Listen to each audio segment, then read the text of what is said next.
সকলকে ধন্যবাদ। মানুষ স্কুল পক্ষ থেকে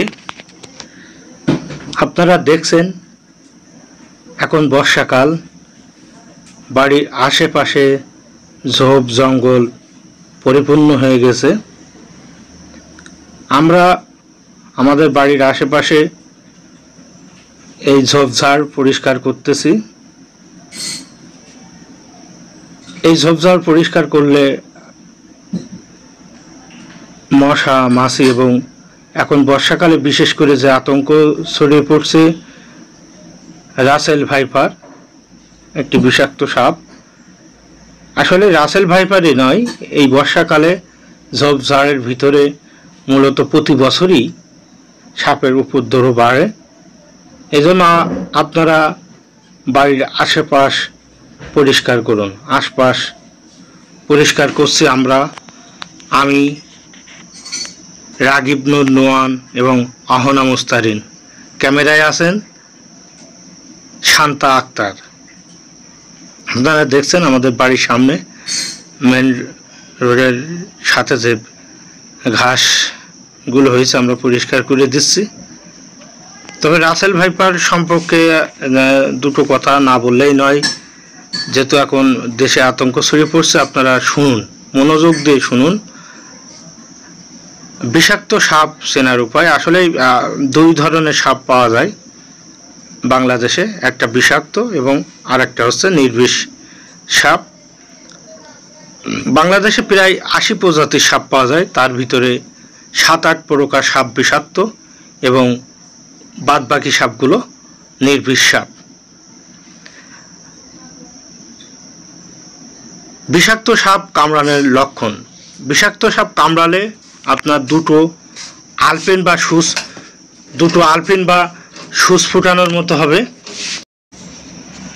সাপের সমস্ত গায়ে বিষ হয় না, তার বিষ মাথার কাছে, যেটা 80তে বিষ বলা হয়, 80তে বিষ যার সাপের, সেটা তার মাথার নিচে দুটো থলি আছে বিষের, সেই থলিতেই বিষ থাকে। এবং সে যখন সাপ যদিও নিরীহ প্রাণী, যখন অনুভব করে যে আমাকে শত্রু আক্রমণ করছে, তখন সে ওই বিষ থেকে বিষ দাঁতের মাধ্যমে বিষ বের করে। তবে সাপ সম্পর্কে আরেকটি কথা আছে যে দুধ কাল দিয়ে কাল সাপ পোষা, একটা প্রবাদ আছে। আসলে বিষয়টা হচ্ছে দুধ বা দুধ কলা সাপ খায় না। সাপ পোকামাকড়, তারপর নিজে প্রজাতি মাংসাশী প্রাণী, মাংসের জাতীয় অন্য কিছু খায়।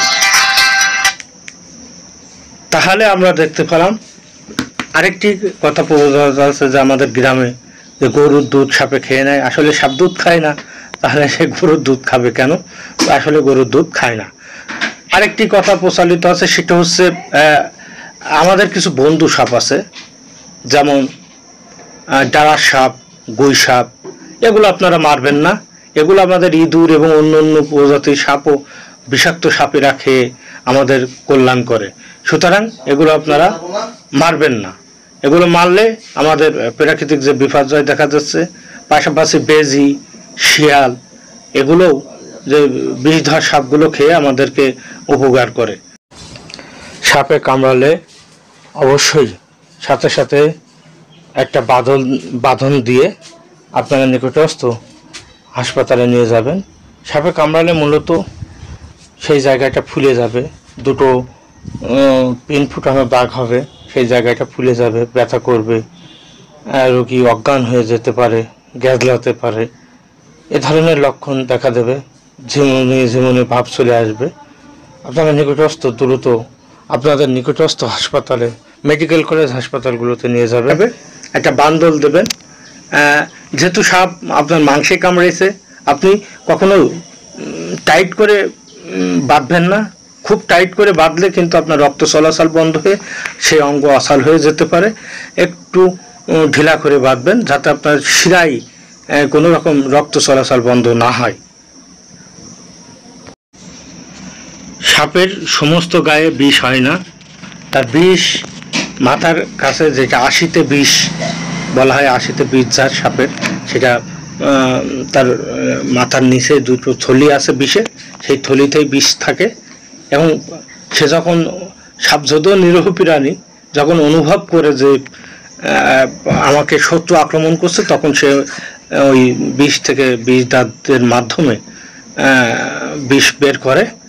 তবে সাপ সম্পর্কে আরেকটি কথা আছে যে দুধ কাল দিয়ে কাল সাপ পোষা একটা প্রবাদ আছে। আসলে বিষয়টা আছে দুধ বা দুধ কলা সাপ খায় না, সাপ পোকামাকড় তারপর নিজের প্রজাতি মাংসাশী প্রাণী মাংসের জাতীয় অন্য কিছু খায়। তাহলে আমরা দেখতে পেলাম আরেকটি কথা প্রবাদ আছে যে আমাদের গ্রামে যে গরুর দুধ সাপে খেয়ে নেয়। আসলে সাপ দুধ খায় না, তাহলে সে গরুর দুধ খাবে কেন? আসলে গরুর দুধ খায় না। আরেকটি কথা প্রচলিত আছে, সেটা হচ্ছে আমাদের কিছু বন্ধু সাপ আছে, যেমন ডাঁড়ার সাপ, গুই সাপ, এগুলো আপনারা মারবেন না। এগুলো আমাদের ইঁদুর এবং অন্য অন্য প্রজাতির সাপও বিষাক্ত সাপেরা খেয়ে আমাদের কল্যাণ করে, সুতরাং এগুলো আপনারা মারবেন না। এগুলো মারলে আমাদের প্রাকৃতিক যে বিপর্যয় দেখা যাচ্ছে, পাশাপাশি বেজি, শিয়াল এগুলোও যে বিষধর সাপগুলো খেয়ে আমাদেরকে উপকার করে।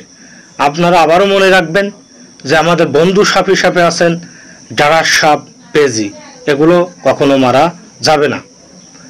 তবে বিষাক্ত সাপের মধ্যে আরেকটি সাপ আছে শঙ্খিনী সাপ। এই শঙ্খিনী সাপ কিন্তু বিষাক্ত হলেও এরা অত্যন্ত নিরীহ, এরা তেমন কামড়ায় না, এরা আমাদের বন্ধু সাপ, এরা বলা যায় এরা রাসেল ভাইপার সাপ খায়।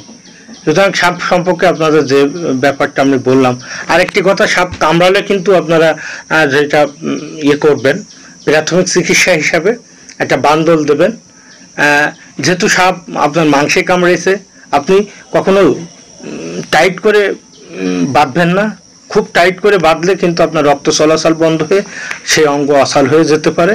একটু ঢিলা করে বাঁধবেন যাতে আপনার শিরায় কোনো রকম রক্ত চলাচল বন্ধ না হয়। সাপ এমনিতেই চোখে কম দেখা, অর্থাৎ সাপের চোখ ঘোলা আপনারা দেখেছেন। এই জন্য সতর্ক থাকবেন, বাড়ির আশেপাশে সবসময় পরিষ্কার রাখবেন ঝোপঝাড়গুলো। এতে সাপে কামড়ালে অবশ্যই একটি বান্দল দিয়ে খুব দ্রুত আপনার মেডিকেল কলেজ হাসপাতালগুলোতে নিয়ে যাবেন। সদর হাসপাতাল যেটা আমরা জানি, তবে ইদানিং উপজেলা স্বাস্থ্য কমপ্লেক্সগুলোতেও এই টিকা পাওয়া যাচ্ছে, সাপের টিকা।